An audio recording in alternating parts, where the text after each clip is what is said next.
of the Local Government Act, Cap 138, I declare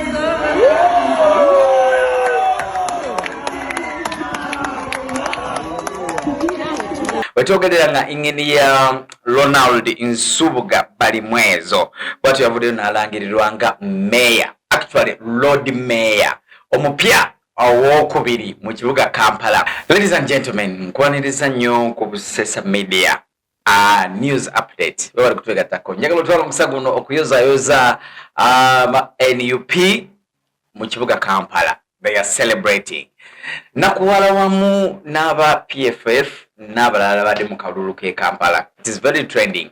Wetogerera nga ingeni ya Ronald Nsubuga Balimwezo bwatu yavuddeyo n'alangirirwa nga mayor, actually Lord Mayor omupya owokubiri mu kibuga Kampala. Omanyi bukyanga bakyusa etteeka erifuga ekibuga Kampala neva mu KCC nefuga KCCA. Kati akulembera ekibuga akulemberwa ekibuga yafuuka Lord Mayor.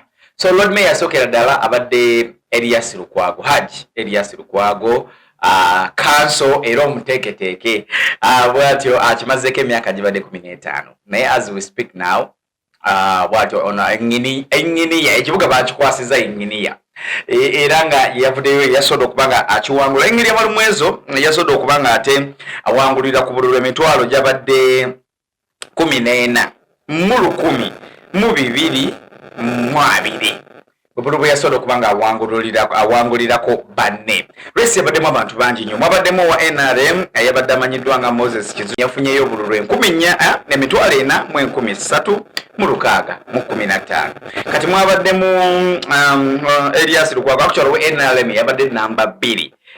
Kati ate Lord Mayor Elias Lukwago abaddeko bwatyo for the last 15 years yasoda okubanga ate naye afunayo obululu obumujamu obwabadde buwenera ddala emitwalo 4,915. Ono yakiikiridde ekibiina kya People's Front for Freedom.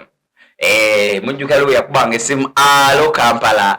So wetwogerera n'okweyosayosa abannakibuga mwena abalonze Lord Mayor bamulangiridde kitudde ennaku 2 nga babala obululu bw'ekibuga kino Kampala bwonna gye babulondedde era babubaze. Wabadde ovaawo mpitewo Balimwezo bwasikere ng'umbi ate tokwata kalulu kaaga ate tetubitegeera biki ng'ensonga bazisootinga. So as per now bamulangiridde era essaawa yonna bagenda Lukwago agenda bbanga awaayo office. Ekyawanguza this time actually Lukwago for the 15 years abadde tafunangako kumusimbako muntu amuvuganya w'amaanyi nga opposition. Ebiseera ebisingadde batunka nnyo n'aba NRM abadde basinga okumuvuganya era nga abawangula. Of course yavuganyako ne Honorable Peter Sematimba n'amuwangula, yavuganyako ne Ragadi n'amuwangula. Actually Ragadi yakyegezamu emirundi 2 nga amuwangula, then Honorable Peter Sematimba naye n'awangulwa. So abaze abawangula naye this time mu kalulu kano bamuteekako opposition ate nga ava mu kibiina eky'amaanyi. Kakati nno amaanyi gale galina okumweyimirira naye ndowooza 15 years awo we gyakomye. Nolwekyo congratulations Honorable Engineer Balimwezo nno aze nno ekinjawulo ekimuliko ajja akola ttaamu emu yatandikireyo ku bwakansala bw'abavubuka n'ankolayo ttaamu emu najja abeera chairperson ku kyalo Nakaweeyi era mu kitundu kye n'akolayo ttaamu emu awo n'avaawo najja ku bwa meeya obwa Nakawa n'akolayo ekisanja kimu awo n'avaawo n'agenda ku bwa MP obwa Nakawa n'akolako era ttaamu emu awo gye yavudde ate najja eno ku bwa Lord Mayor. Ekirala tawangulwangako emirundi gyonna gy'azze yeesimbawo mu bululu bwonna bwe nzija emmenya mu kulondoka okuze kubeerawo azze afuluma ng'omuwanguzi. Obuwanguzi nga bannakampala atuwadde obuwanguzi nga bannayuganda kubanga ekibuga ky'abannayuganda ly'eddiro lya Uganda.